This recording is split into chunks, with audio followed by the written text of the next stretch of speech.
A cherished family at the center of a small town. They laughed and they joked around and they were happy together. They were loved and well respected in our community. Is gunned down in cold blood.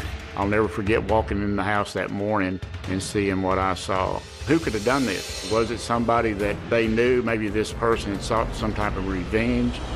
Detectives pursue a trail of suspects. He was actually set to gain from the death. And then his behavior was alarming. During the polygraph, he started tearing the stuff off. I know they had had issues within their relationship. They said, well, I can take care of that problem for the right sum of money. But the killer remains elusive. What are we missing? What are we not doing? Until a shocking confession reveals the true culprit. And she agreed to wear a recording device and elicit some more information. I mean, it was just incredible. It was disturbing. The killer was about the most unexpected thing. It was such a shock. Columbia, Kentucky is a small but tight-knit rural community. Everyone knows everyone else. Your neighbors feel like family. People watch out for one another. Not uncommon. You'd be walking downtown, you'll stop, run into friends or family. Very friendly atmosphere. One of the most beloved families in Columbia are the Wellnitzes. They own a veterinary clinic just steps away from their home. I just remember that environment at the clinic was a place that I, as a kid, wanted to spend every spare moment that I had, just because it was a great place to be. Joe and Beth, their kids, Dennis and Meg, they were kind, they were loving, and they were fun to be around. On February 26, 1993, the town forever changes after two of Joe and Beth's employees make a grim discovery just after 8 a.m. at the Wellnitz home. 2 employees had shown up for work, but Joe and Beth were not at the clinic. The clinic was adjacent to the residence. So the gentleman walked over to the house, went in the back door, and discovered Joe's body in the downstairs area of the home. The lady that had also shown up for work that morning, she then went to the house, discovered 2 bodies upstairs. Joe and Beth and their son, Dennis, they've been shot. Then she ran out and called the police. Investigators rushed to the scene. I'll never forget walking in the house that morning and seeing what I saw. It was just total shock. I knew what kind of people they were. I knew how kind they were and how compassionate they were with their work that they did. I couldn't believe it. When we entered the house, there was Joe laying there on the floor. He was on his stomach. His hand was underneath his chest. He had a pair of gray sweatpants on and a white t-shirt. It looked like he came out of a bathroom and had been shot and fell face first. Blood that had pooled around the body. My initial reaction was shock. But then I realized shortly thereafter that I had a job to do, and my job was to take care of the scene, to see if we could find out who did this horrible thing. Around the scene where Joe was found, there was multiple shell casings, and you could see bullet holes in the walls. We went from there to the upstairs, and we found Dennis's body laying there in his bedroom. He had no shirt on. You could see bullet holes in his back. There was also shell casings laying around. Looked like he was crawling on the floor and was executed by the killer at that point.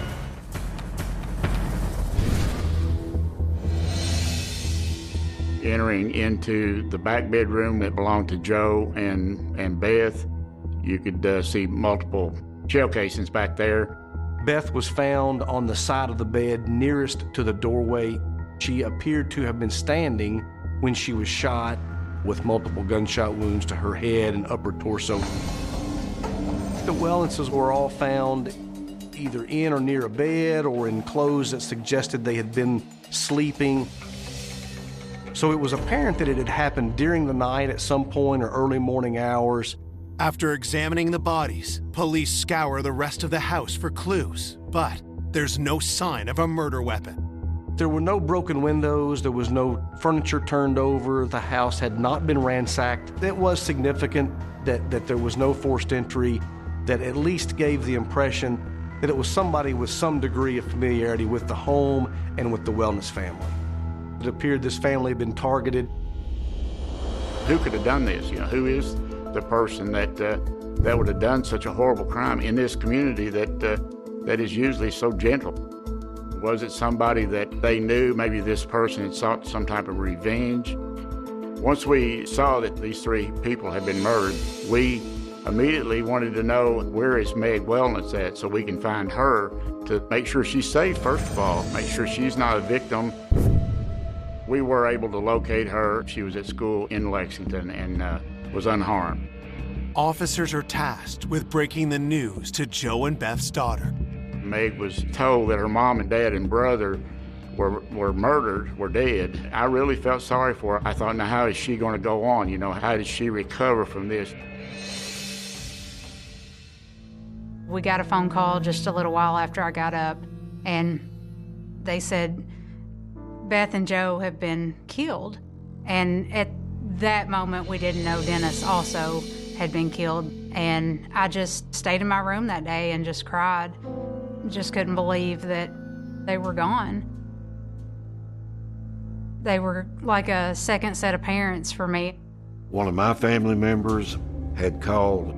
They gave me the horrible news that Joe and Beth and Dennis had all been murdered. And that's a day you don't forget.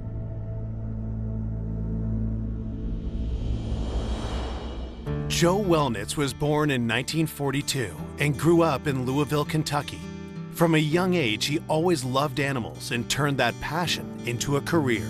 Not many rural communities anywhere would have been able to boast of having a veterinarian with the background that Joe had. Joe was one of the most caring, kindest gentlemen that you will ever meet.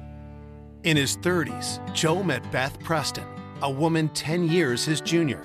Both divorced, they married in 1979, and Joe adopted her 2 kids, Dennis and Meg. 2 years later, they moved their family and Joe's clinic from Lexington to Columbia. Meg would come in and out of the clinic. Dennis would I would just see him outside. He was only 20 years old. Dennis was popular in school. He had worked in town. He had attended college. He was just a well-liked young man. Beth was the one I was closest to. She was the face of the clinic. She was the person everyone saw when they walked in the door. Always had a smile on her face. The relationship between Joe and Beth was perfect to me. They laughed and they joked around and they were happy together. They were a very happy family. But one horrific night has changed everything. Who could have wanted to kill the Wellnitzes, and why? The 2 employees that discovered the bodies were certainly interviewed that morning. There was really no motive, and the way the 2 of them arrived that morning, there was really no opportunity for either of them to commit the murders. They were dismissed as suspects. In Lexington, police ask Meg to help them piece together her family's last movements. She says she visited them for dinner 2 days ago, but had returned that night as she had school. Meg told the police that she'd been in Lexington the night before the bodies were found, and that she'd been playing cards with some friends, her boyfriend, as well as another couple, Bill Meese, and then Bill Meese's wife. When asked if Meg was aware of any problems at home, she gives police their first lead. There was a couple that were tenants of Joe and Bess. They may have had issues with, and their names Brenda and Dave Cowell. The Cowells had been living in a cabin on the Wellnitz property. They were living there rent-free, exchanged for doing some work for Joe and Beth. There was some discrepancy there about whether they were doing the work sufficiently or not. Joe and Beth felt like they weren't, so they gave them a bill for $1,800 for the rent. And ultimately, they never paid it. They filed bankruptcy. Were the Cowells angry enough to want the Wellnitzes dead? Was this murder payback? They were persons of interest, people that we needed to talk to. We needed to prove or disprove whether they were involved in it or not. Coming up, fear races through the community. We thought if this could happen to the Wellnitzes, it could happen to any of us. Who would be next? People were scared. Everybody wanted to know who did it, why they did it, and how they did it. Everybody was just guessing, gossiping. And police unearthed family secrets, indicating a potential motive. It was a surprise to me to learn that there was another child involved. There was actually a will giving him so much money out of the estate. Before a shocking confession. I walked through the house, I engaged in firearm. I emptied the magazine of weapons. Reveals a killer no one could have imagined. It was a bombshell. Police investigating the homicide of Joe, Beth, and Dennis Wellnitz have their first suspects. Tenants who had recently clashed with the family over money. When we learned about the bankruptcy, about them living on the property, this discrepancy about the work they were doing, whether it was sufficient or not, especially when it came to the money, and then this bill for $1,800, we thought, well, this could be a motive for them wanting to do something. We knew that we had to talk to them. We had to see if they were involved. Police learned the Cowles no longer live on the Wellnitz property. Maybe they left there disgruntled. We went on that theory. Maybe they had went to the Wellnitz house that morning and then got into it with them, and then that's when all this escalated from there. While detectives tracked down the Cowles, officers canvassed the area for witnesses.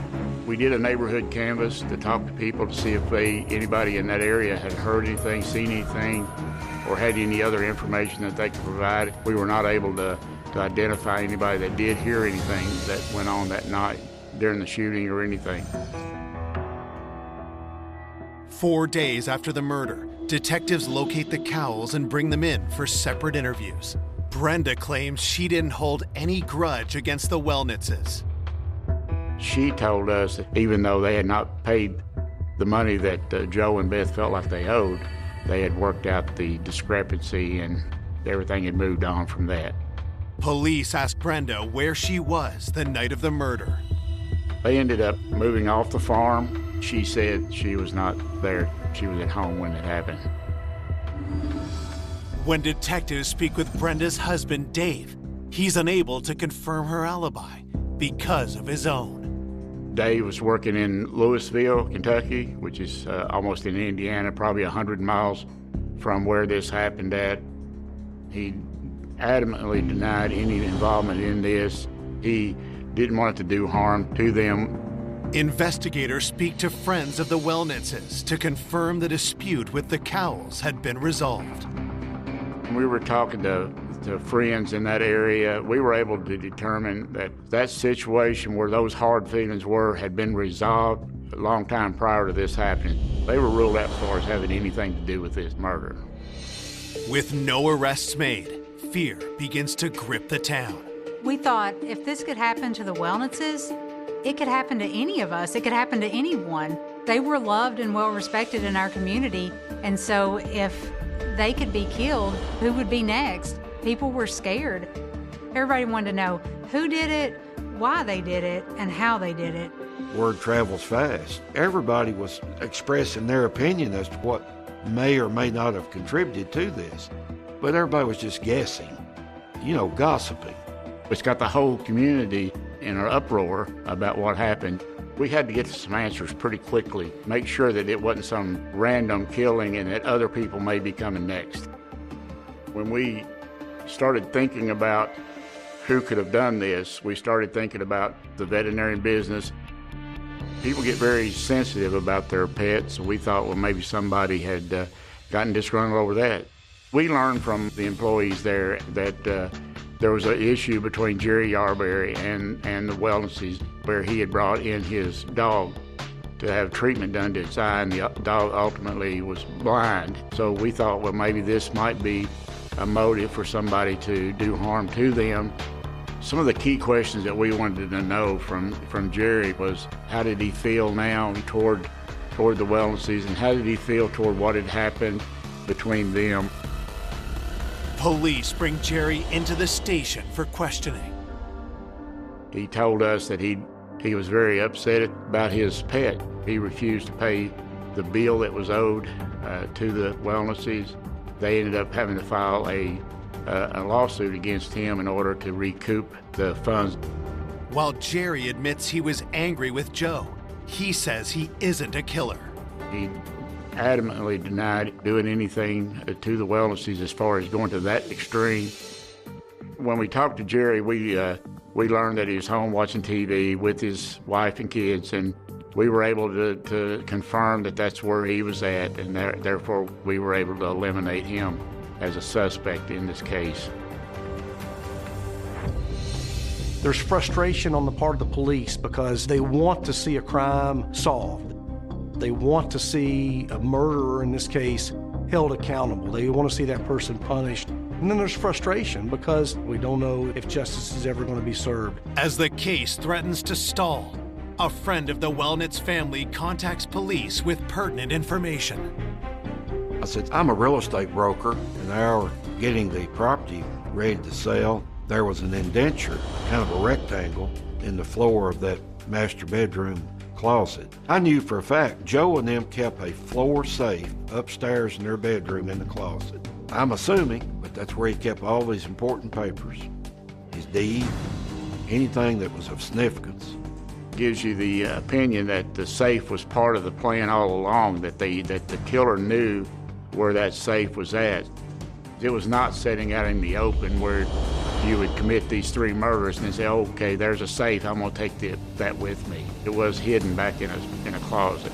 It certainly caused the officers to focus their attention on who would want that safe, who would know the safe was there, and who would stand to have some benefit from removing the safe, especially in light of the fact that nothing else was taken, nothing else was disturbed. If we could locate that safe, and very easily, that's going to put us on the trail of whoever. Getting the first triple homicide in Columbia, Kentucky, are searching for an object stolen from the scene they hope will lead them to the killer.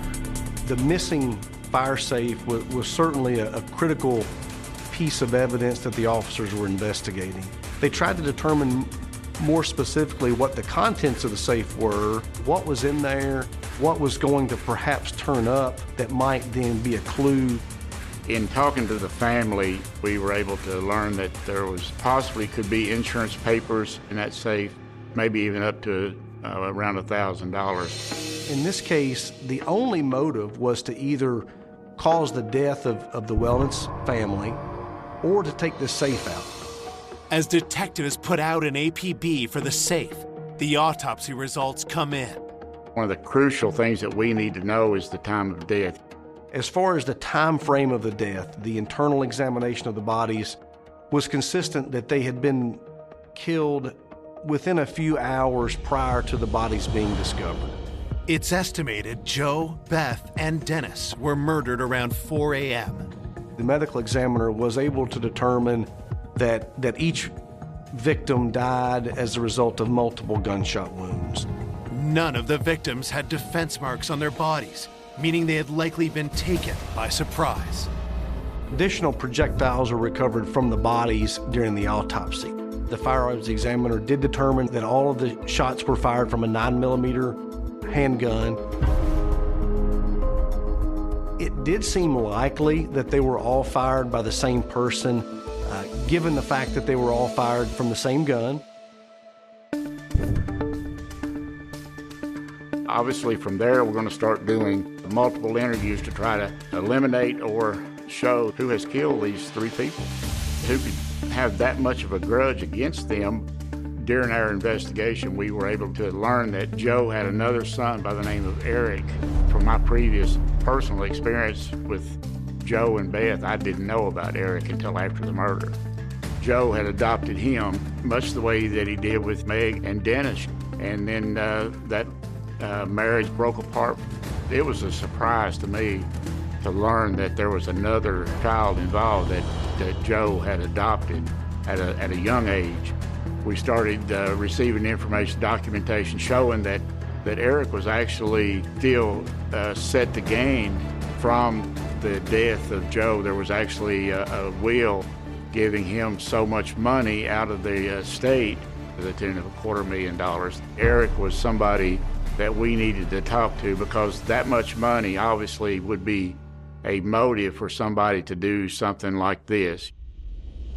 Police tracked the 19-year-old down at his home in Lexington.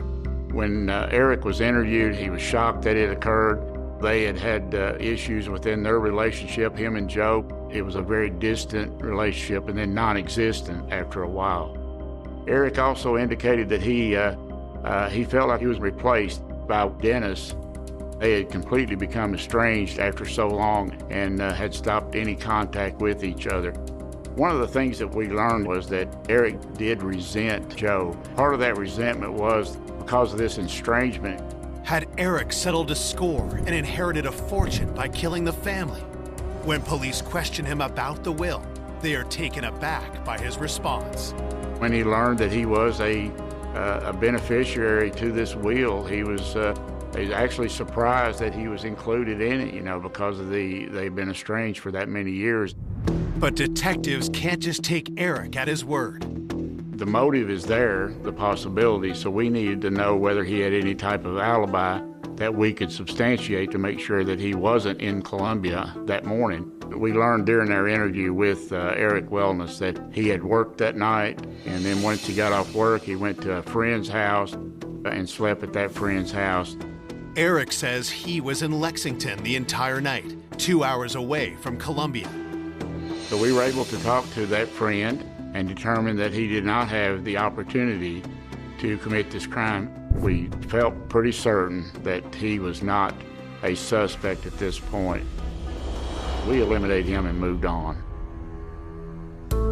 I was shocked, and it was an odd situation being questioned by the police officers. The fact that I was named in the will, if that was something that I had known, then that for sure gives me a motive. But there's no way in the world I could have ever done anything like that. Yes, I was angry as a child, having your dad disappearing out of your life, kind of in a snap of a finger. It was hard, and I was angry, but not that kind of anger where I wished anything bad. Detectives learn that Meg, the only other surviving member of the family, is also named in the will. Could she have anything to do with the murder? I really felt bad for Meg at that time because I knew Meg, but we had to get some answers. When we approached her about the will, she didn't know about it. She also wanted answers, She loved them, Joe and Beth and Dennis. She was so bright and intelligent and loving. Police ask Meg about her relationship with her parents. She says it was good, but she raises one concern. Officers did learn that Beth and Meg had some disagreements over some of the people that she was now spending a lot of time with. One person in particular, Meg's boyfriend, Randy Appleton. Beth and Joe didn't want him around, so we needed to talk to Randy. Randy became a viable person of interest. After 3 members of the Wellnitz family are gunned down in their own home, police now have a new suspect, the boyfriend of surviving daughter Meg, 20-year-old Randy Appleton. Joe didn't go into any details, but he had a concern, I think, of the direction that Meg had taken as far as who she was associating with. That could be a motive for Randy Appleton. Detectives asked Randy where he was the night of the murder. He was leery about talking to us. Randy tells police he was playing cards with Meg and her friends until 2 a.m. the night of the murder. Then he mentions something that grabs detectives' attention. We learned that he was interested in firearms. We had learned that he had frequented a firing range. If the murder weapon had been used at the same firing range where he in fact acknowledged having been, practicing with a 9mm would be a very critical part of the investigation if those shell casings collected from the range matched the murder weapon that was believed to have been used to kill the Wellnitz family. We're starting to see red flags at this point. Randy was one that liked guns. He did like to go to that firing range and did use a weapon there. We actually ended up going to the firing range and collecting several spent shell casings. All of them were submitted to the crime lab. Our hope was that we could match those rounds through the laboratory to some of the 9mm shell casings that we had located. 2 weeks later, police received the results on the shell casings. They were not able to find any casings that matched as having been fired from the murder weapon that was used to kill the Wellens family. It was very disappointing that we were unable to tie any of those shell casings to Randy Appleton. It suggested either that they used a different weapon at the firing range than was used to murder the family, or that it could have been somebody else. Despite the setback, Randy's love of guns and familiarity with the Wellnitz home means he is still a suspect. Police look to confirm his alibi with those he and Meg claim to have been with the night of the murder, Bill and Regina Meese. We had to talk to them to see if that was what they were doing, playing cards during the early morning hours, because that was Randy's alibi. Bill was cooperative, where Bill had agreed to talk to us about certain things. Bill corroborates Randy's alibi. They were all four together playing cards till the early morning hours. He agreed to take a lie detector test. During the process of the polygraph examiner asked him if he knew anything about what happened, if he had any involvement about what happened. And then his behavior was something that was alarming. It was something that caused some concern with the officers. He started tearing the stuff off that you put on during a polygraph and just shut it down right then. And then the polygraph was over at that point. So he did not complete the polygraph. He was just very mad. Definitely raised red flags with us that he knows more than he's telling us, and that he's afraid of that polygraph because that polygraph might tell us more than he wants us to know. Despite his behavior, police have nothing concrete on Bill and are forced to let him go. We tried to talk to Regina, but Bill did not want us to interview her. He was very controlling with her. It's over at this point. We were still running down leads. Obviously, you always get leads that you're going to follow. But one of the things that I thought early on was, if we ever get to a point where Regina and Bill are not talking, we need to go back and reapproach her. Lacking any new developments, months turn into years, leaving detectives and the Wellnitz's loved ones frustrated. What are we missing? What are we not doing? They're friends of mine, and this was one of those cases that you want to solve before your career is over. It was just like you were at a dead end, and we couldn't figure that out, When the case went cold, it was very disheartening just knowing that someone had committed this terrible crime and that they may possibly never have to pay for that. I just remember feeling so sad. Beth and Joe were just such a light in our community. You don't have any answers when it happened. Had no idea of who could have done it or why they would have done it. There was so little information coming out, it just kind of fell to the wayside. It's just sad. The case remains cold for nearly a decade. But in 2002, detectives decide to take a fresh look at the triple homicide. This case is still on my mind. I had never forgot it. And I said, okay, what's the condition or what's the status of Bill and Regina? And I learned at that point that they were separated. That was the thing that we were waiting on before, is when this separation occurred, to go see what Regina had to say outside of the control of Bill Meese. Police track Regina down, and what she has to tell them is shocking. When we met with Regina in Lexington, she told us that she had proof of who killed the Wellnitzes. Years after the murder of Joe and Beth Wellnitz and their son Dennis, police finally have a break in the case. One of their surviving daughter Meg's best friends, Regina Meese, says she knows who the killer is and has proof. When we approached her, she immediately said, "I've got this piece of evidence." She essentially wanted some assurance that she wouldn't be charged with tampering with evidence. And I assured her that if she in fact turned it over to law enforcement, I didn't think it would even constitute a crime. Now, at that time, we didn't know if she had photographs that perhaps were taken during the commission of the crime. We didn't know if she may have had the firearm that was used in the commission of the crime, or what piece of evidence that she had. But she shared with us that she had in fact retained possession of the fire safe that had been removed from the back closet in the bedroom upstairs of Beth and Joe's home.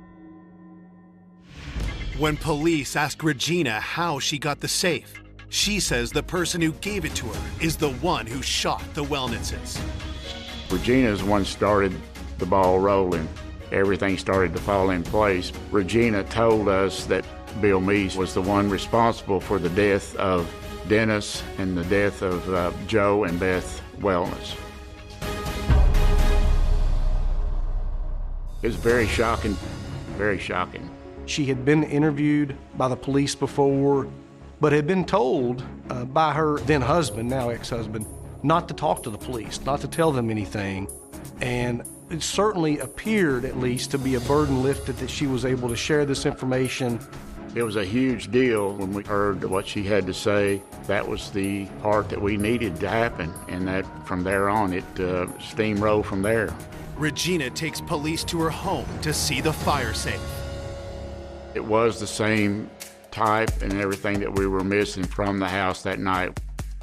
It was the same measurements, the same dimensions that we had measured when we were in the Wellness house and discovered that the safe was missing.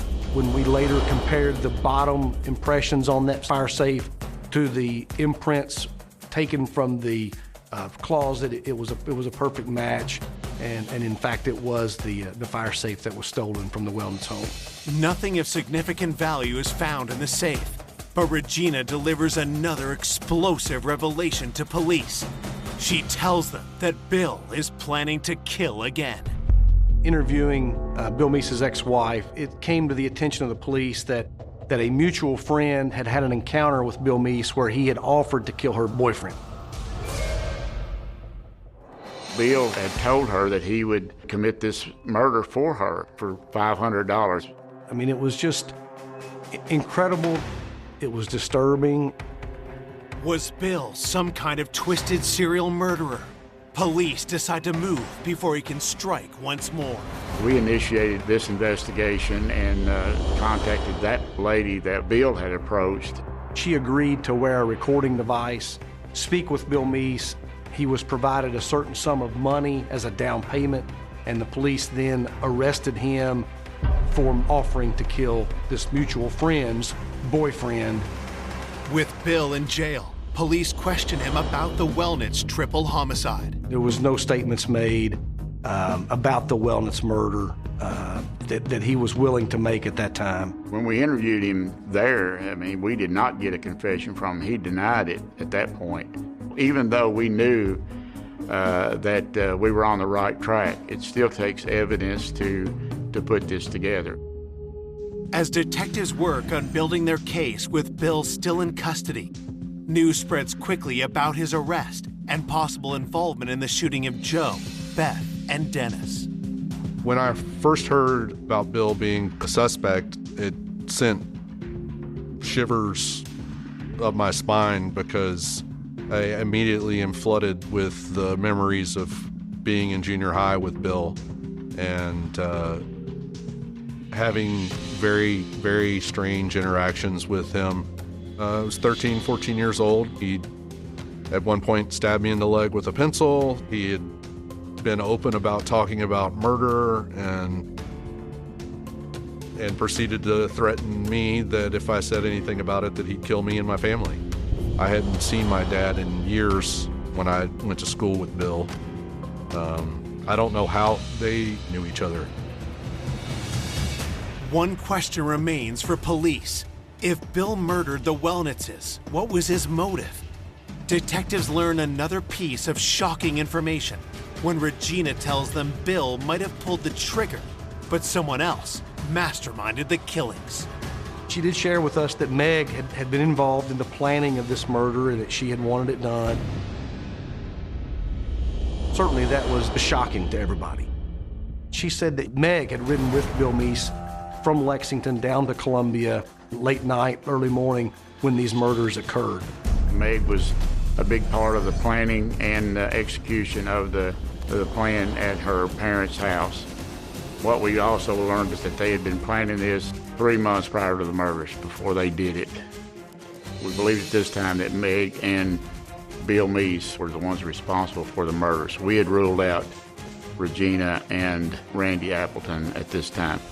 It was a bombshell for us to learn that information. I couldn't believe it. Totally unexpected. 10 years after Joe, Beth, and Dennis Wellnitz were shot in cold blood, police now believe Meg Wellnitz wanted her parents dead and asked her friend Bill Meese to kill them. Based upon my prior history with Meg Wellnitz, I would have never dreamed that she would have been involved in that murder of her parents and sibling. She had become that type of person, not the one that I knew from before. And now all of a sudden I see her in a completely different light when she has no compassion for life. Before they can lay charges, detectives need hard evidence against Meg and Bill. One of the things that we learned during the investigation, they had purchased a 9mm high-power Browning automatic. We knew they had done that. They used a false ID, and they used it to make the purchase of the gun. We were able to learn that through a report from ATF, and we actually identified who sold that gun to them, and that the person that sold it to them actually identified Meg and Bill as being the ones that came in. On February 27, 2003, detectives finally have the evidence they need. This case was presented to an Adair County grand jury, and the grand jury indicted both Meg Wellnitz and Bill Meese. Meg is arrested at her home in Lexington, but refuses to speak to police. Bill, who is serving a 12-year sentence for the murder-for-hire plot, is ready to talk. During his statement, he certainly indicated to us Meg Wellnitz was involved in the planning. This was done at her urging. This was her idea, and that she wanted it done. We agreed that she wanted to have her parents killed. She claimed the estate was worth $1 million. She would give me 10% of that estate in exchange for killing her parents. We had the motivation being money. What we learned was that Meg and Bill drove from Lexington that morning down to Columbia, and that Meg gave Bill the key to the front door.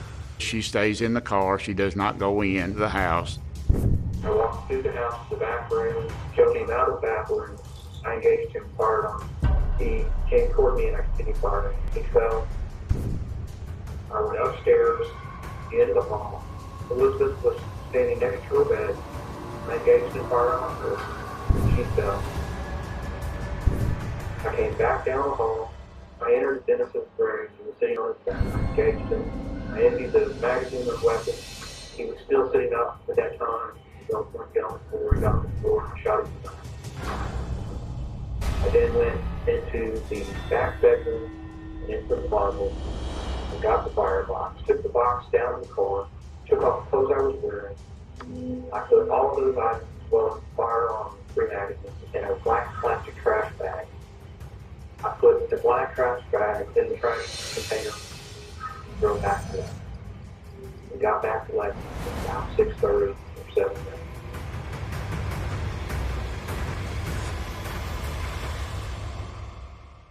It truly was a chilling account of just how cold-hearted he was, not only in doing it, but in talking about it. Police confront Meg with Bill's confession. She agreed to then give a statement.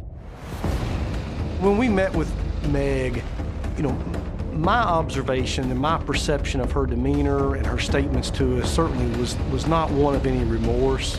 It was a matter-of-fact description of what she had done some years prior in having her family killed. I don't think I could have ever thought of Meg committing a murder or being a part of a murder plan. I know that life insurance might seem like a lot of money, but when you put that cost on lives, it's nothing. Like it's unfathomable to think that she considered their lives that invaluable. Bill Meese was convicted by a jury of 3 counts of murder, robbery, and burglary, and he was sentenced to death. Meg Wellnitz was convicted of complicity to 3 counts of murder, complicity to robbery, and complicity to burglary, and she received a sentence of life in prison without the possibility of parole for at least 25 years.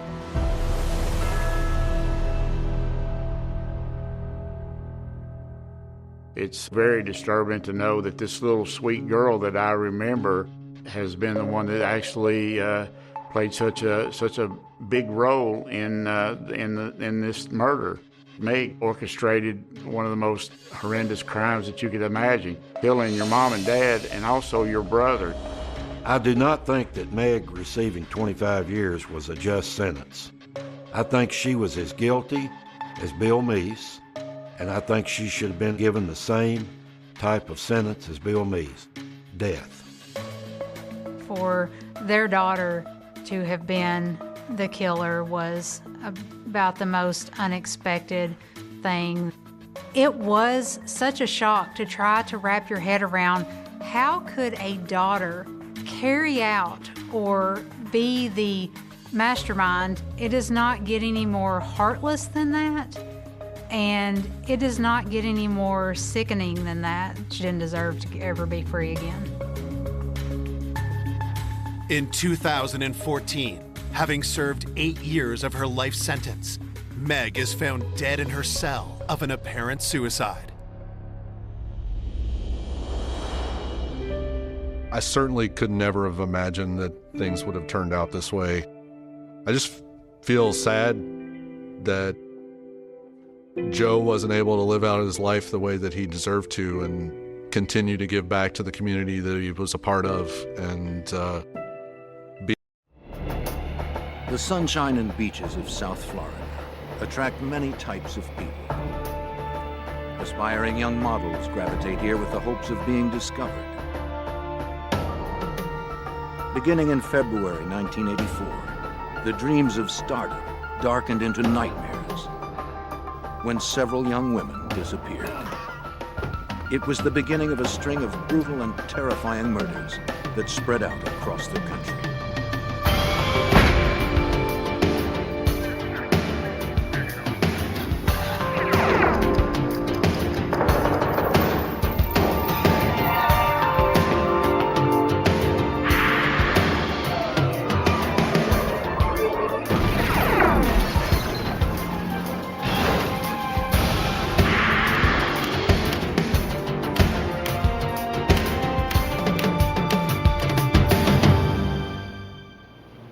It's a model's job to rivet the public's attention.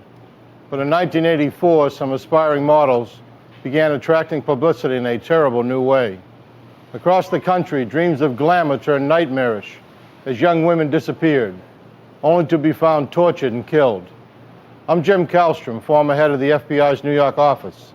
When a suspect emerged, the FBI's 10 most wanted list became the tool we used to try to flush him out.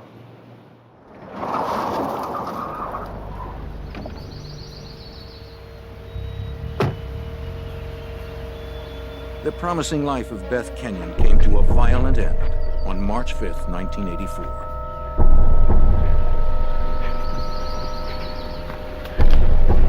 The attractive 23-year-old dreamed of becoming a model.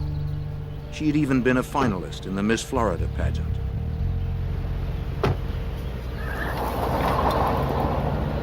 But all her hopes were cut short this Monday afternoon.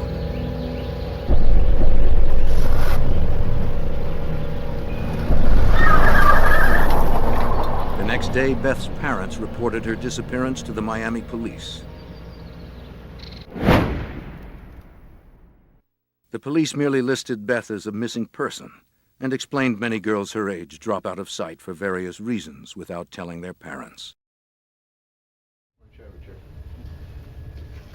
But the Kenyons knew their daughter wasn't the type to just vanish after a few days on a lark. They hired private detective Ken Whitaker and his son Ken Jr. to investigate. She's been missing. The Kenyons told the Whitakers that Beth worked as a teacher of emotionally disturbed children. She has a regular routine that she comes home.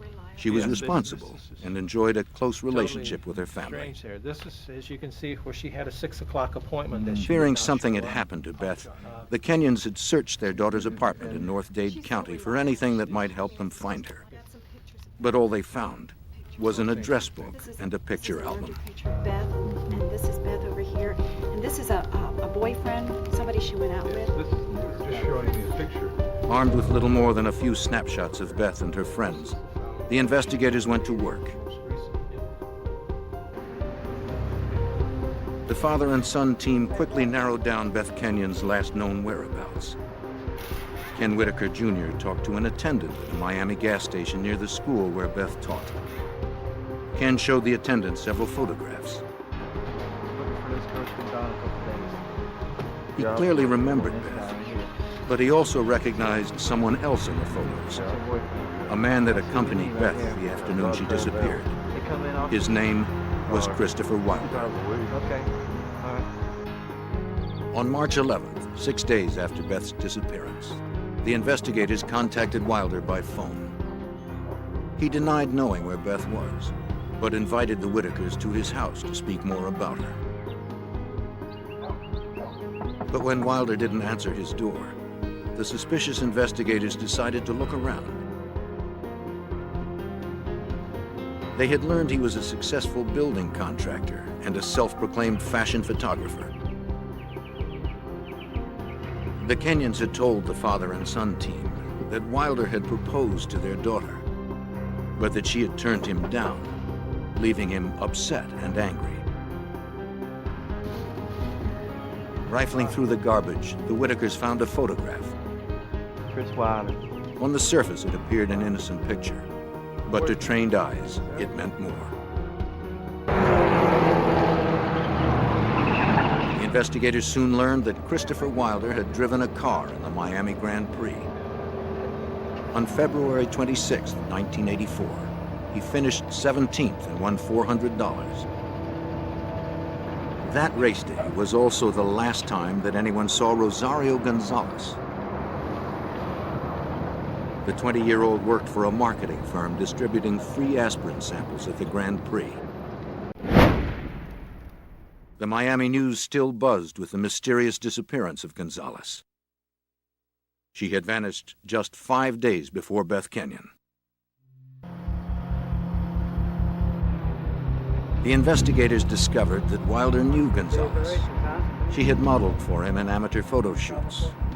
It was a critical connection. The two missing women, Beth Kenyon and Rosario Gonzalez, were linked through Christopher Wilder.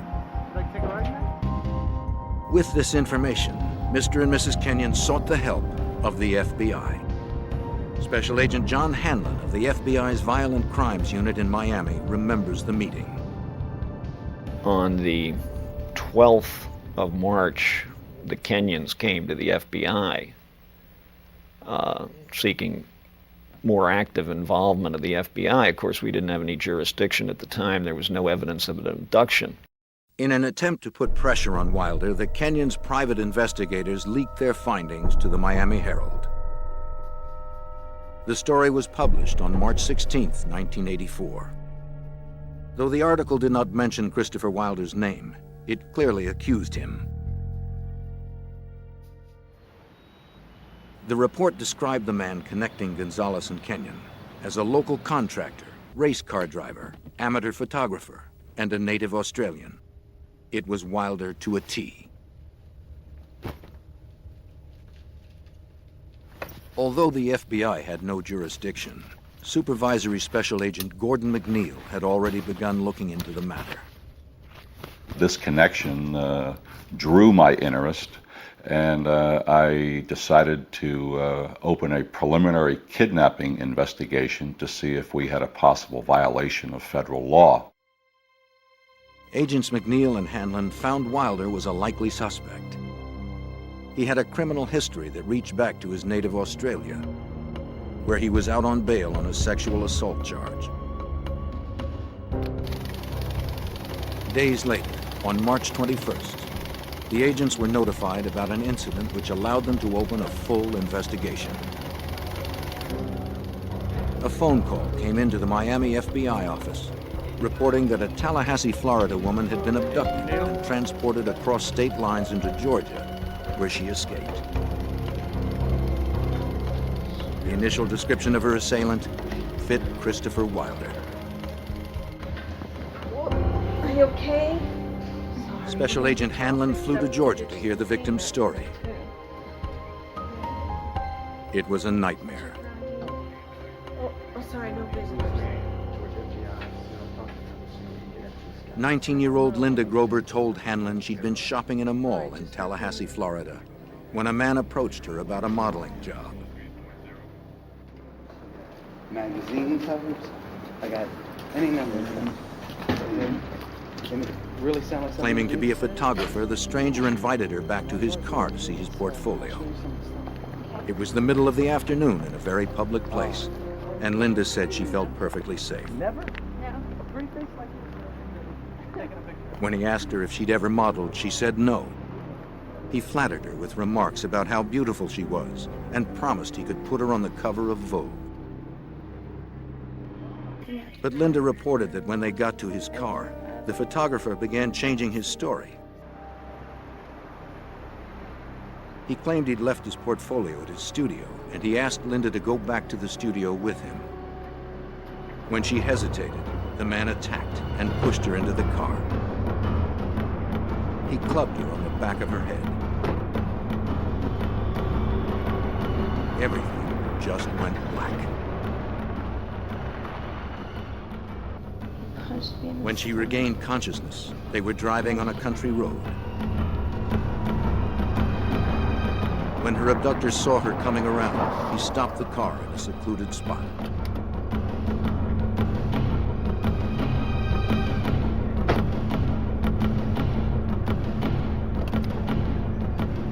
He dragged Linda from the car, telling her that if she tried to escape, he would kill her.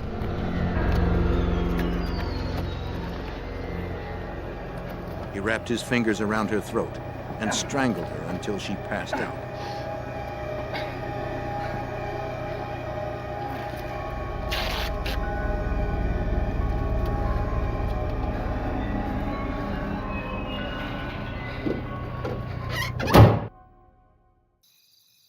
The next time she woke up, she was wrapped in a sleeping bag, lying on a bed in a cheap motel room.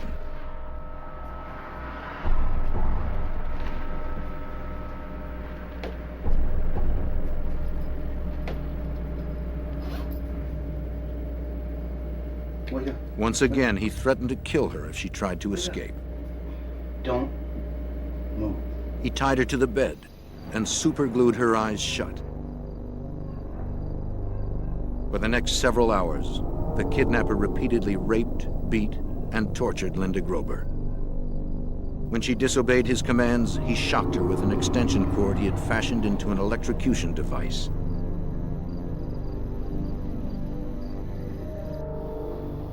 The abuse was so severe, Linda realized she would be dead before someone found her. She managed to break free and locked herself in the bathroom. Somebody help! Help! She pounded on the walls and screamed for help. Help me!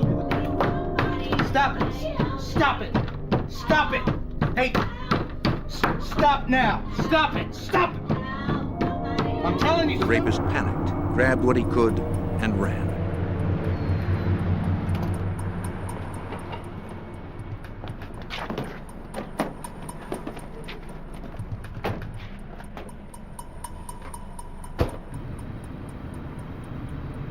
Agent Hanlon showed Grober a series of photos and asked if she could identify her assailant.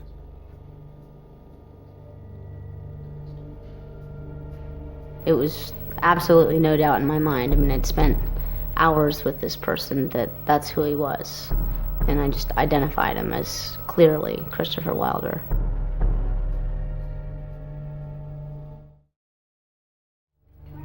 Now 35, a PhD candidate and a single mom, Linda Grober's fierce determination saved her life. It also made her a strong witness, ready to risk everything for her abuser's arrest. I was in the hospital for a week or something like that, and then I had to basically leave the country while he was still a fugitive because they were concerned about my safety. They were concerned about my family's safety. As heinous as Grober's ordeal was, it had the value of catapulting the investigation into a federal case. Because she had been abducted across a state line, the FBI now had full jurisdiction. Christopher Wilder was now wanted for the kidnapping and rape of Linda Grober. And he remained the prime suspect in the disappearance of Rosario Gonzalez and Beth Kenyon. Obviously now we had federal violation, and we had every reason to put all the resources of the FBI into this case.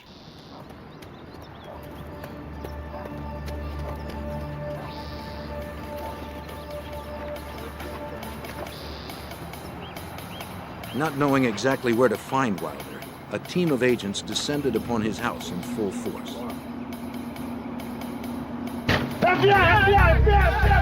Kicking in the door, they poured in, ready to arrest the suspect.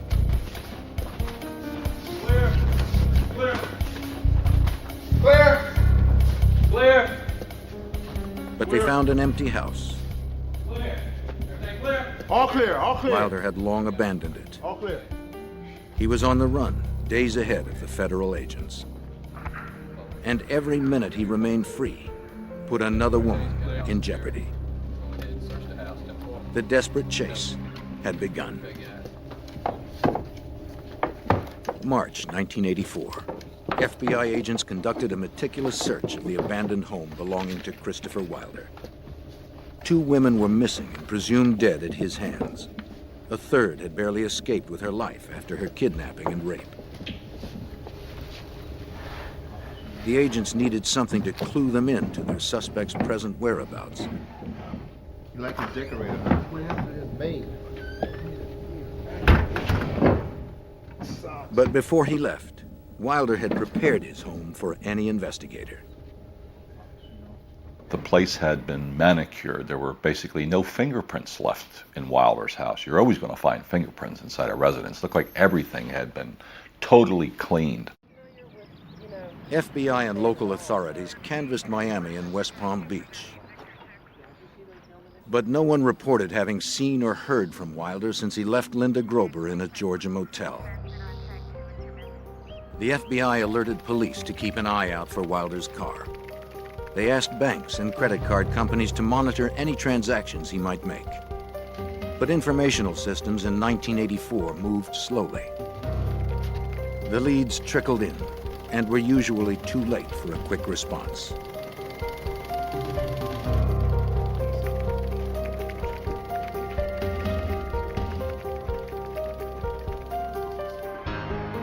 On March 21, 1984, a sharp-eyed utility repairman in Central Florida noticed something unusual in a shallow creek.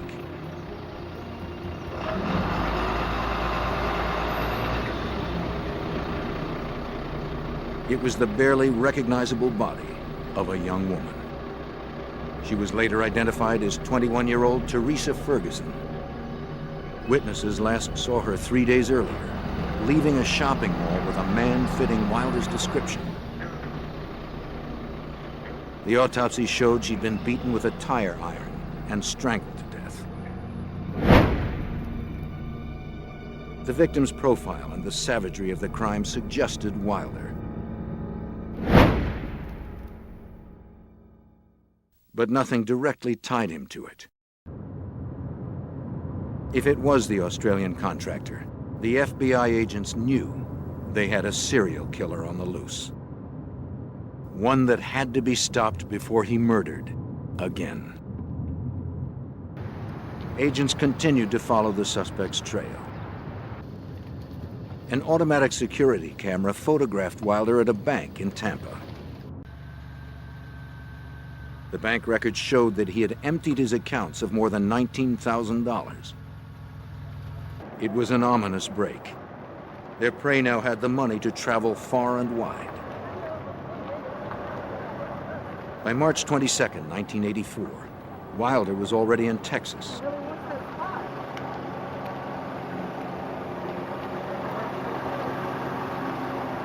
Witnesses saw him approach 23-year-old Terry Walden in the parking lot of Lamar University in Beaumont, Texas. Walden was a wife, mother of two, and a nursing student. Yes, I'm a photographer. My job is to make... Wilder asked her if she'd like to do some modeling. Make a lot of extra money. You sure you don't want to keep the card and think about it? But Wilder couldn't seduce Walden with his pitch. Okay. She politely declined.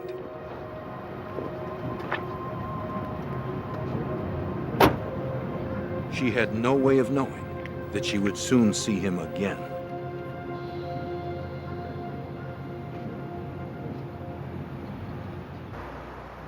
While the FBI began its national hunt, witnesses later told investigators that Wilder had stayed in Beaumont, Texas another day.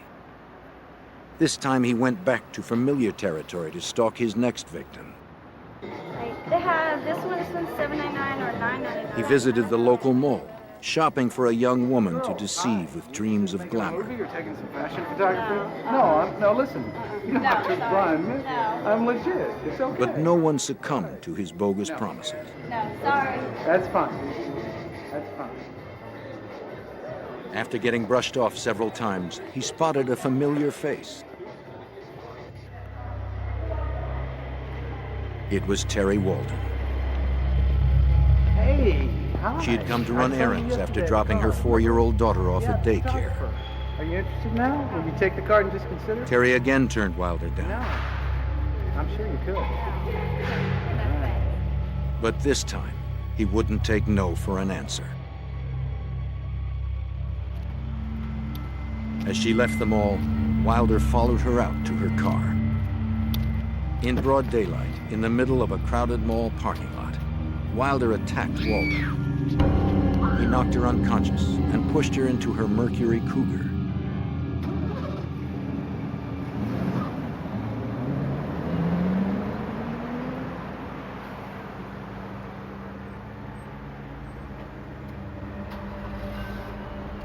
He grabbed his bags and drove off in the victim's car.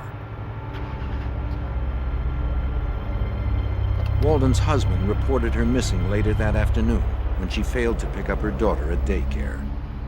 But by then, it was too late.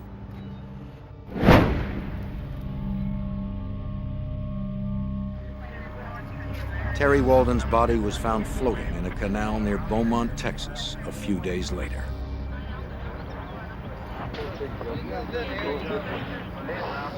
The police recovered Wilder's Chrysler a few miles away. Some fiber and some here and here. Let's get a couple pictures of this, Jim, before we take the stuff out. An FBI forensic search of the car uncovered hair and fibers matching Teresa Ferguson, the young woman discovered by the repairman 5 days before.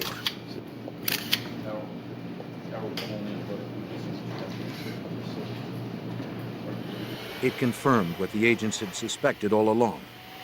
Teresa Ferguson had been Wilder's fourth known victim. Get on the floor, bro.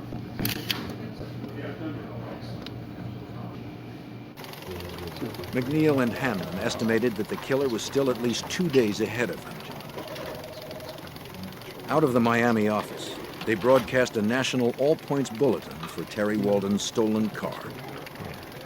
Every state police agency along the way, every state trooper who was out on that highway knew the car we were looking for. And unfortunately, it's amazing sometimes you say, okay, well, he's in a purple car. We say, how many purple cars are out there? Well, it's amazing how many purple cars are out there when you're looking for purple cars. And that was the problem. We never knew at the time what license plate he was using on that particular vehicle.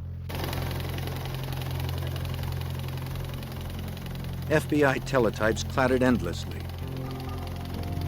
Every field office in the country received page after page describing Wilder's physical appearance, his victim profiles, where he had last been identified, and where he was thought to be heading.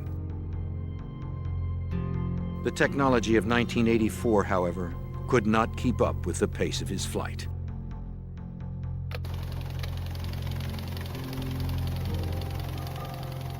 There were so many leads on Wilder going back and forth all over the country. Every one of them went to all FBI offices for information, that the FBI teletype system was backed up over 48 hours for about 2 weeks because of the volume of information that was flowing back and forth on Wilder. That left the Bureau with only one certain way to track Wilder. They had to follow the grisly trail of corpses he discarded as he ran. The next victim was 21-year-old Suzanne Logan. She was last seen shopping at a mall near Oklahoma City. A fisherman stumbled upon her body 2 days after she disappeared. The location of her disappearance and the manner in which she died all suggested one thing.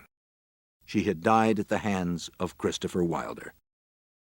In this particular case, we had an individual who was kidnapping, raping, torturing, and murdering a woman about every day and a half.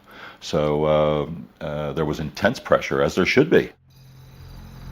Slow technology and a fast fugitive hampered the FBI. But on March 28th, they got the break they had hoped for. Wilder checked into a motel in Rifle, Colorado, using a stolen Visa card. The FBI knew he had the card and was using it, but they had not been able to trace it until Rifle. In those days, 1984, they didn't have the instant validation of your credit card when you walk into a hotel. They only called in bills that were going to exceed $100. Every motel that Wilder stayed along his murderous route, the charges were in the vicinity of $50 to $60. Perhaps from sheer boredom, the motel clerk decided to call in the credit card that night, instead of waiting to mail it the next day. Instead of approval, the clerk received a phone number to call immediately. An early morning call mobilized the FBI's Denver, Colorado field office. At last, the FBI knew where the fugitive was. In the early hours of the morning of March 29th, 4 agents approached Wilder's motel room, confident that they had finally cornered the killer. Okay. FBI! Search warrant! Go! FBI! He wasn't there. As swiftly as the FBI had responded, Wilder had eluded them. For some unknown reason, the fugitive had departed before sunrise. He's not in the hotel. It had been the best lead the agency had, and it failed. Once again, the exasperated task force had no idea of where the predator was. Yet they feared it was one of the dozens of shopping malls within a day's drive of Rifle, Colorado. March 29th, 1984. In just 3 weeks, the Australian contractor Christopher Wilder had abducted 4 women and murdered 3 of them. FBI agents noticed a pattern developing in the campaign of violence. The killer kept his direction westward, and he had narrowed his hunting grounds to shopping malls.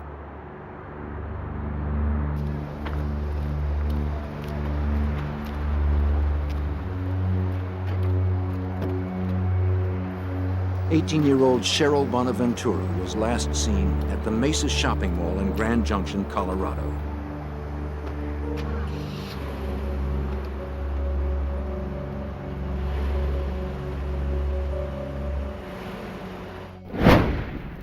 The FBI would later connect Wilder to her death.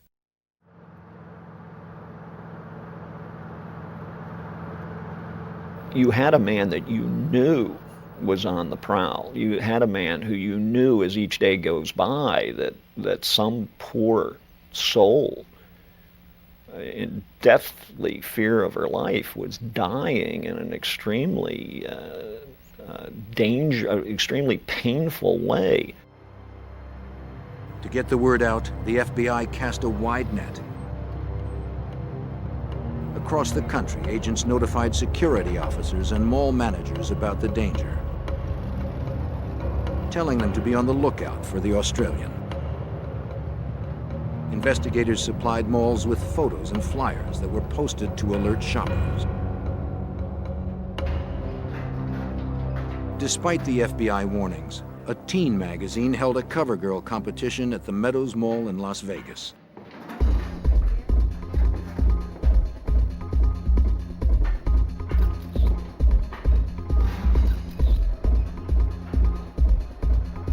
Wilder showed up, armed with his camera.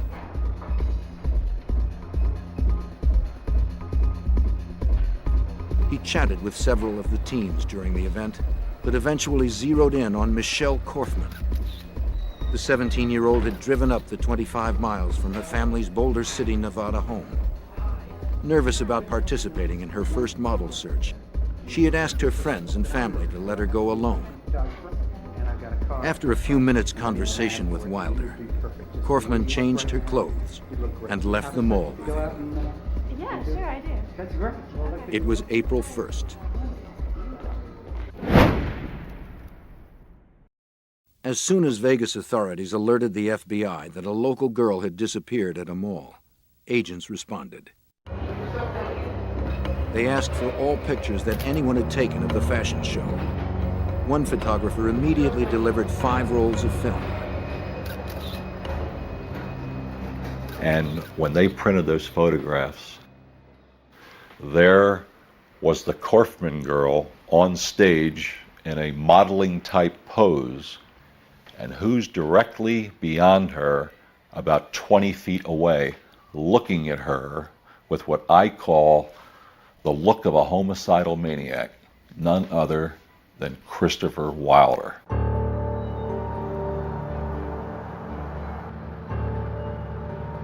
Like the others, young Michelle Korfman suffered at the hands of Wilder. He bound and gagged her with duct tape. Then he beat, raped, and tortured her. And you will see incisions in the body.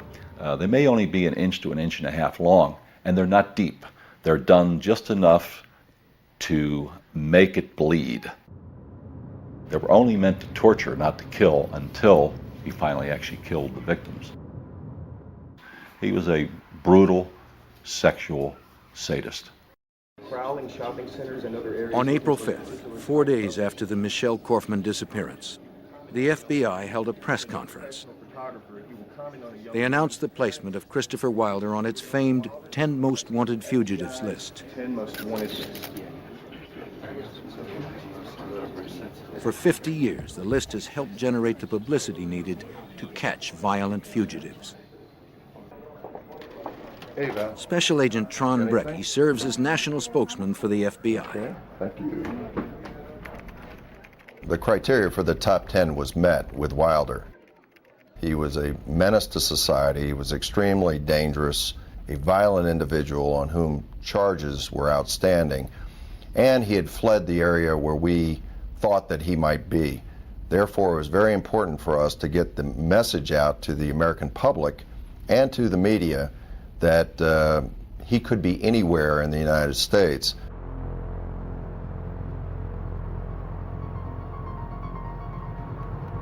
But Wilder's addition to the 10 Most Wanted Fugitives list came a day too late for Tina Marie Risico. In Lomita, California, on the day before the press conference, the 16-year-old visited the Del Amo Fashion Center Mall to apply for a summer job. What a beautiful face you have. The high school student wanted the work to save for a car. She met Christopher Wilder when he said that she was perfect for a modeling gig he had to shoot. And actually, you're so perfect that I could give you $100 right here. He gave her $100 cash and promised much more to come. If you're right, and I know you are, I can tell you are. Do you have a few minutes to just go out and look at closing house shop? Take some pictures in front of me. I say to myself, this girl is great.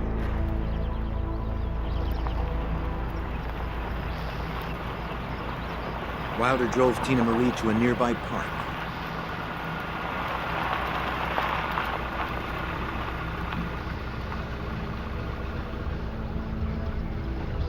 At first, everything progressed as if it were a legitimate job.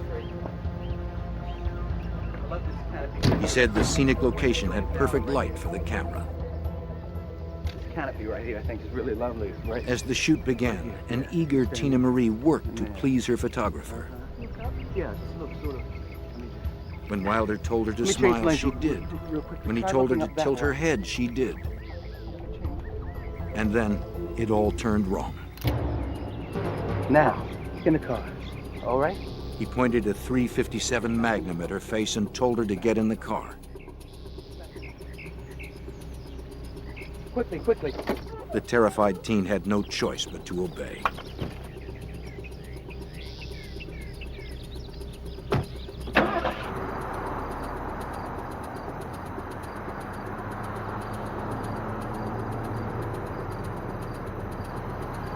Wilder brought Tina Marie Rosico to a motel in San Diego.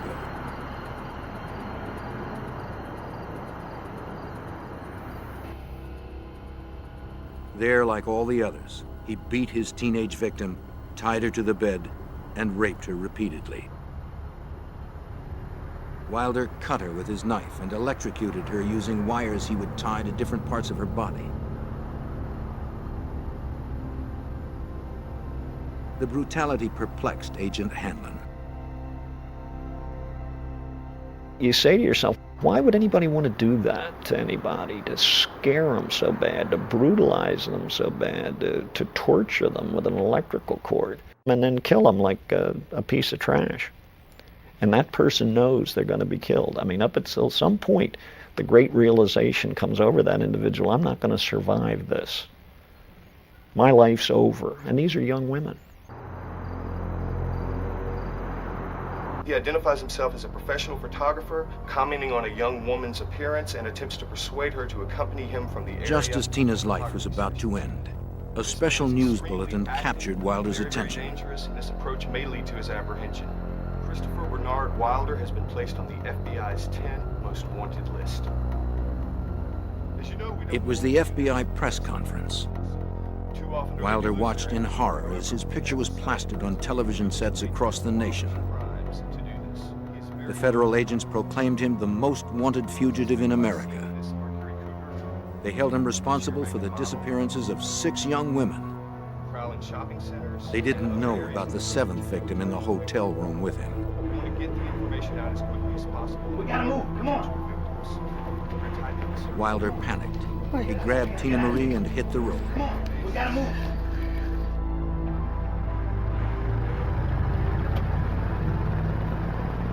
But now that he was top on the 10 most wanted fugitives list, Wilder landed on the front page of every newspaper and on the top of every newscast in the country.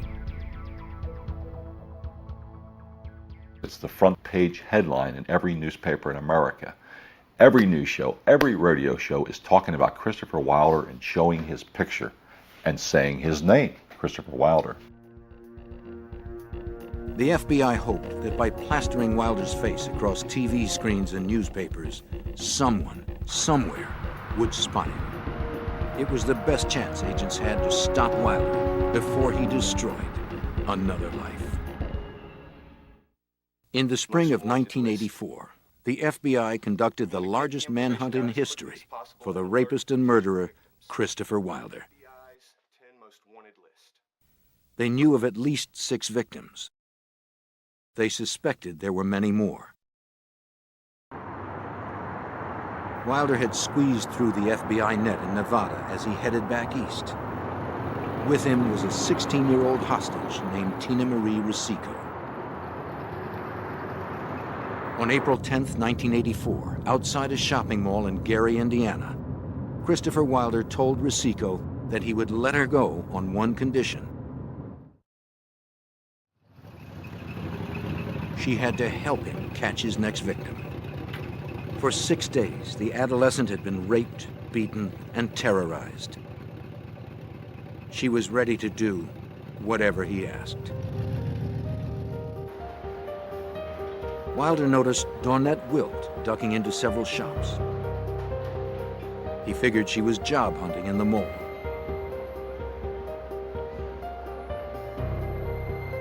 Risico told Dawnette that Wilder was a store manager and wanted her to fill out a job application at his car.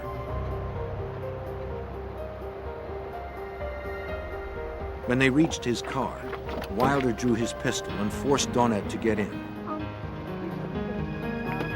Sweetheart, why don't you just come with us? Get the car. Get in. Go around. He sped off with the two girls. Witnesses saw them leave.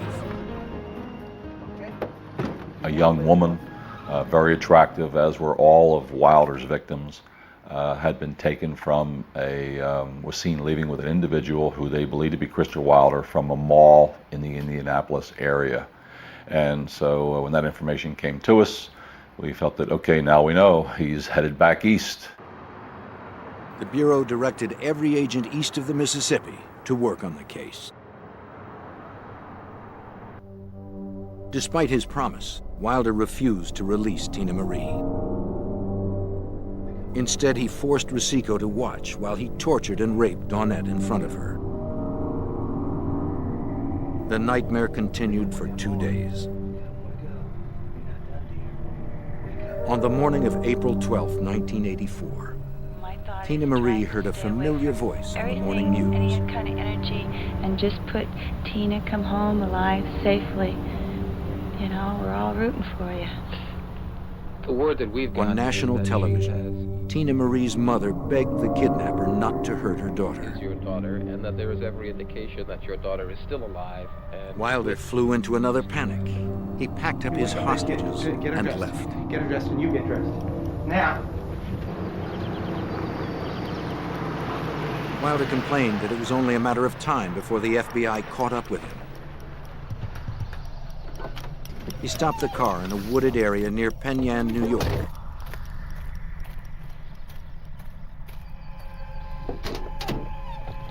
He ordered Risico not to move.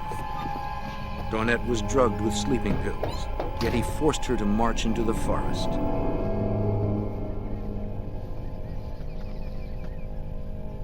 Left alone, Tina Marie pondered the opportunity to escape. But the horror of the last 9 days had broken her mentally. She stayed put.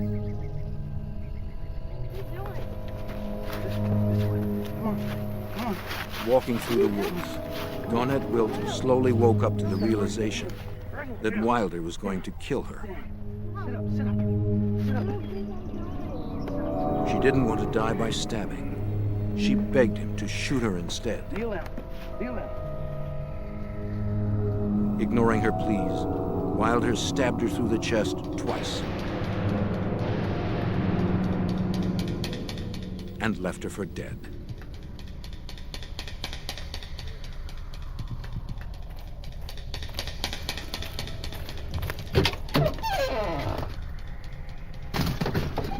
Okay, here we go.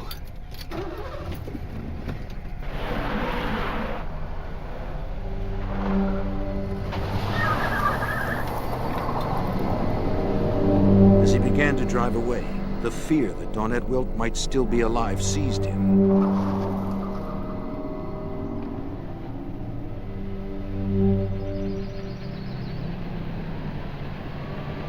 He returned to the scene to properly dispose of Dawnette.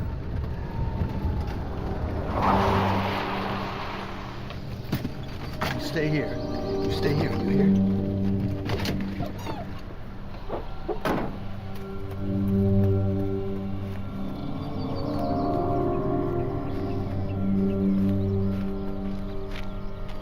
When he got there, he could scarcely believe what he saw. She was gone. Incredibly, Dawnette Wilt had survived. Stabbed twice, bleeding profusely, drugged and beaten, she had managed to pull herself up and escape to a road where a passing motorist rescued her. Thanks to Wilt's testimony, the FBI now pinned Wilder in the Northeast, still driving the Mercury Cougar he had stolen from Terry Walden. But for how long? After he went back and found out that she was no longer there, he realized obviously that he had to do something with this vehicle. He needed a new vehicle. And he got into western New York State. Once again, he headed for the nearest mall.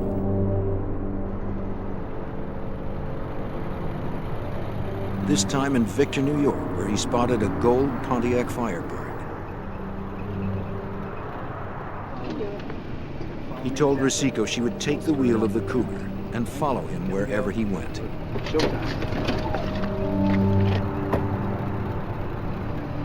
He carjacked 33-year-old Beth Dodge. At gunpoint, Wilder forced her into the back seat of her Firebird. The emotionally shattered Tina Marie did as she was ordered.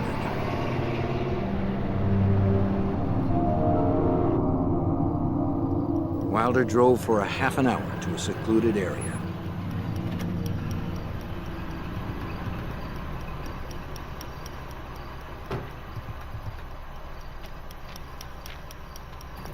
Come on, get out. Come on, just get out. Just get out.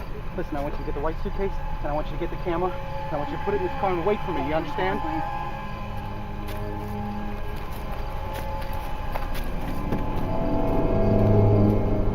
He forced Beth Dodge into the woods.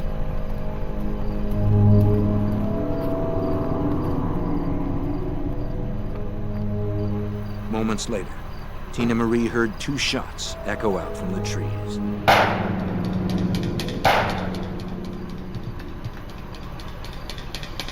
There had been no rape, no torture this time. Wilder had simply killed Dodge for her car. But he had a different fate in mind for Tina Marie. In all the hell he had put her through, Wilder had bonded with Tina Marie. He told her he didn't want her to be around when the end came. He drove Tina Marie Rosico to the airport in Boston and gave her money for a ticket home to Los Angeles. Her ordeal was finally over. Once safely home, Tina Marie would fill in details for agents about Wilder's murderous rampage.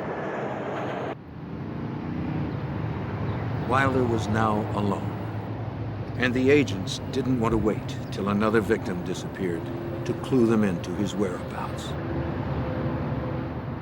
During the search for Wilder, we knew that he had friends in Canada and had visited Canada extensively. So we felt there was a good chance that he was heading directly to the east and then north into Canada.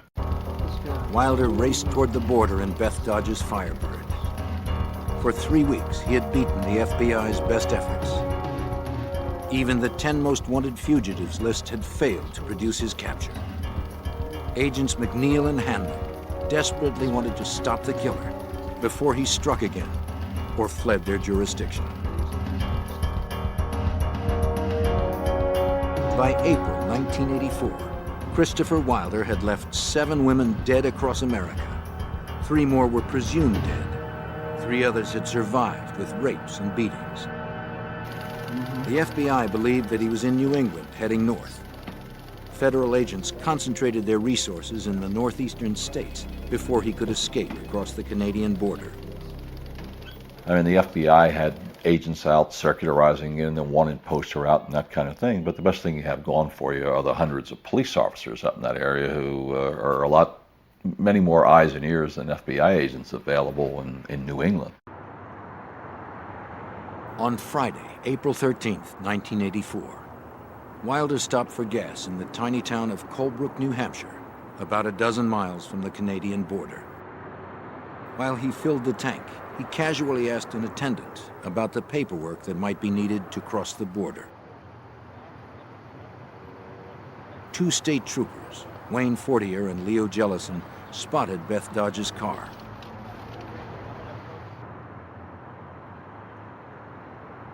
They, like almost every police department in the country, had been told to be on the lookout for the Firebird and for a man of Wilder's description. Jellison asked Wilder if he could speak with him. Buddy, can I go over for a second? Please, get out of the car! Wilder leaped into the Firebird and grabbed his .357 Magnum. In the struggle, the weapon went off. Officer Jellison was shot in the chest. He would live. But Christopher Wilder would not. The bullet that wounded Officer Jellison first passed through Wilder. It pierced his heart, killing him instantly. Wilder's cross-country reign of terror ended with a 10th death. His own. Authorities ultimately recovered the mutilated bodies of Cheryl Bonaventura and Michelle Korfman in the months afterwards. But the two missing women that started the investigation, Rosario Gonzalez and Beth Kenyon, were never found. Mr. and Mrs. Kenyon went to their graves without knowing the fate of their daughter. Other victims and their loved ones have struggled to restore their shattered lives. Linda Grober has also learned a chilling lesson. I think an important point to make is that these people are not always demons, and they don't always have tattoos, they don't always have long hair. They're often extremely eloquent, and they're disguised, and they can fit easily into your father's living room after dinner sipping a wine or a brandy. The terrifying truth is that Christopher Wilder was not unique. He made the most wanted fugitives list, but there are dozens of killers like him each year that never reach national attention. They trawl our shopping centers, our schools, and our churches, searching for victims. Vivid dreams of easy fame and fortune can quickly darken. Only through public awareness, tireless vigilance, and the resourcefulness of the FBI can we hope to keep these predators at bay.